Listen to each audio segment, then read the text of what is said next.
আসসালামু আলাইকুম ভিউয়ার্স, কেমন আছেন সবাই? আজকে রান্না করব ভুনা খিচুড়ি। আজকে বৃষ্টির দিন, তাই আমার হাজব্যান্ড বললো একটু খিচুড়ি রান্না করতে। সে খিচুড়ি খুবই পছন্দ করে। একটু বৃষ্টি হলেই সে ভাবে যে একটু খিচুড়ি রান্না করে তার পাশে দিব, তার সামনে দিব। আচ্ছা, এখানে আছে মুগ ডাল। এটা আমি এখন ভেজে নিব।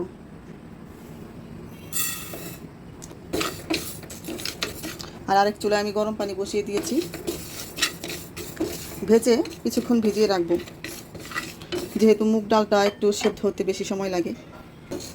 একটা সুন্দর স্মেল আসছে। আমি বেশি ভাজবো না, আমার ভাজা হয়ে গেছে।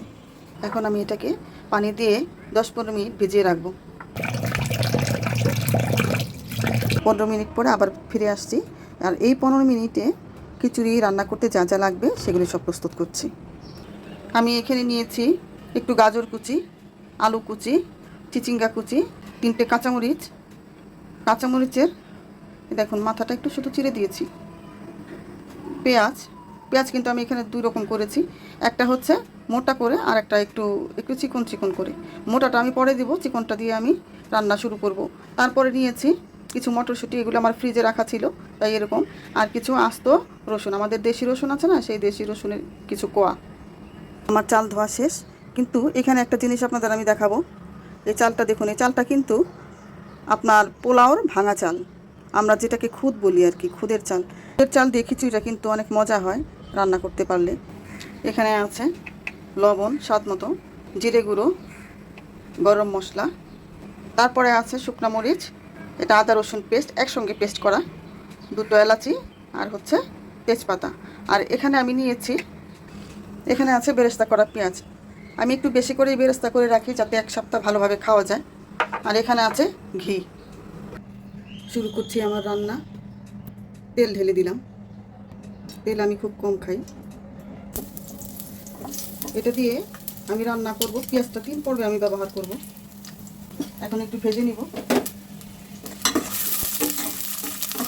আমরা এখন একে একে মশলাগুলো সব দিয়ে দিব।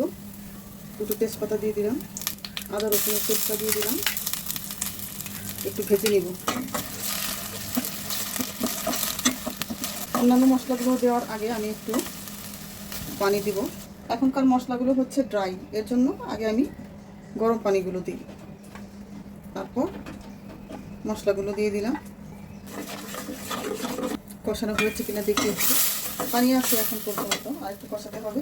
এই পর্যায়ে আমরা দিয়ে দিলাম দারচিনি 1 ইঞ্চি পরিমাণ করে, 2 টুকরো দারচিনি এবং 2টো এলাচি। দেখি আমাদের কষানো হলো কিনা। এই পর্যায়ে আমরা দিয়ে দিব এখানে যে সমস্ত সবজিগুলো আছে, 3টে সবজি কেটে রেখেছিলাম, আর কিছু যে রসুন কোয়া দিয়ে কিছুক্ষণ কষিয়ে নিব।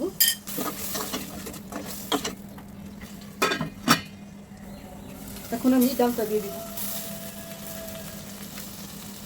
ভেজানো মুগ ডাল। যেহেতু মুগ ডাল দিয়েছি তার জন্য একটু পানি ইউজ করবো, সামান্য। মসুর ডাল কিন্তু ফুটতে সময় লাগে না, মুগ ডাল ফুটতে অনেক সময় লাগে। ঢেকে দিলাম। দেখি কি অবস্থা আমার রান্নার। ডালটা একটু বাকি আছে সেদ্ধ হওয়ার। এ পর্যায়ে আমি চালটা দিয়ে দিব।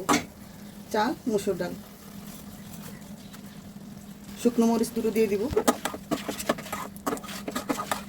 ঢেকে দিব। আমার কষানো হয়ে গিয়েছে। চাল এবং ডালের মেজারমেন্ট অনুযায়ী আপনারা যদি ডাবল পানি দেন হয়ে যাবে। আমার এখানে 250 গ্রাম ডাল এবং 250 গ্রাম চাল, আমি এখানে ডাবল পানি দিব। ডাবল পানি মানে হচ্ছে 1 লিটার পানি দিয়ে দিলাম আমি, পানি 1 লিটার।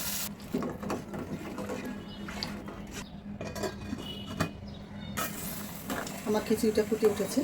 এটা হচ্ছে মোটা করে কাটা পেঁয়াজ, এটা আমি কিচ্ছু করবো না, শুধু জাস্ট দিয়ে দিব। তার সাথে মটরশুঁটি দিয়ে দিব, মরিচটাও এখন দিয়ে দিব।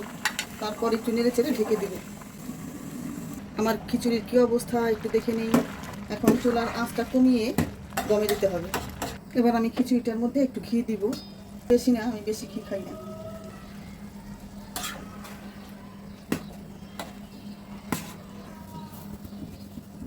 এখন ঢেকে আমি অন্য চুলায় দমে দিব। একটু কালো জিরা ভেজে দিব। হয়ে গেছে আমার কালো জিরা ভাজা। আমি চিংড়ি মাছের ভর্তাটাও বানাবো। দিয়ে দিলাম চিংড়ি মাছ। এটাকে পানি শুকিয়ে সুন্দর করে ভেজে দিতে হবে।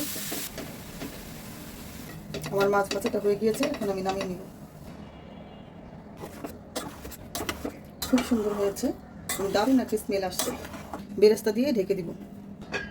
আমার খিচুড়ি রান্না শেষ। দেব, সাথে দিয়েছি 2টো কাঁচামরিচ, এখন দেবো শুকনো মরিচ। কাঁচামরিচটা দিয়েছি এই জন্য কাঁচামরিচের ফ্লেভারটা খুব ভালো আসে চিংড়ি মাছের মধ্যে। চিংড়ি মাছের ভর্তাটা খুবই পছন্দ আমার। আমার ভাজা হয়ে গিয়েছে, আমার ভর্তা বানানোর প্রস্তুতি শেষ। এবার আমি চলে যাব সরাসরি ভর্তা তৈরি করতে। আগে রসুন মরিচের ভর্তাটা করব।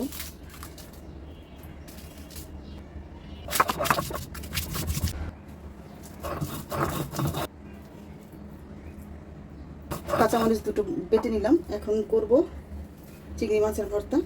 মাছটা দিয়ে বেটে নিচ্ছি। অনেকে ভর্তা ব্লেন্ডারে করে, কিন্তু আমার ব্লেন্ডারে ভর্তা করা পছন্দ হয় না। আমার কষ্ট হলেও আমি শিলনোড়ায় এই ভর্তাটা করি। এবার দিয়ে দিব কিছু পেঁয়াজ। পেঁয়াজটা আমি পুরো মিহি করব না,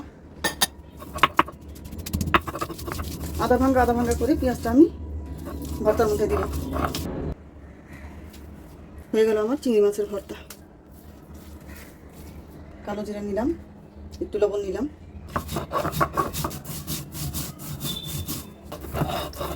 আমার কালো জিরা ভর্তা বানানো শেষ। এবার খাওয়ার পালা। এই তারেকের আব্বু আসো। হ্যাঁ, তোমার কি কি রান্না করলা? তোমার পছন্দের খিচুড়ি আর ভর্তা। খাও, খেয়ে বলো কেমন হয়েছে। একটা কালো জিরা ভর্তা নিয়ে আমি শুরু করছি। এবার নিয়েছি আমি রসুন মরিচের ভর্তা। নাইস, খুবই মজা। আলহামদুলিল্লাহ, খুবই মজা হয়েছে, খুবই ভালো হয়েছে।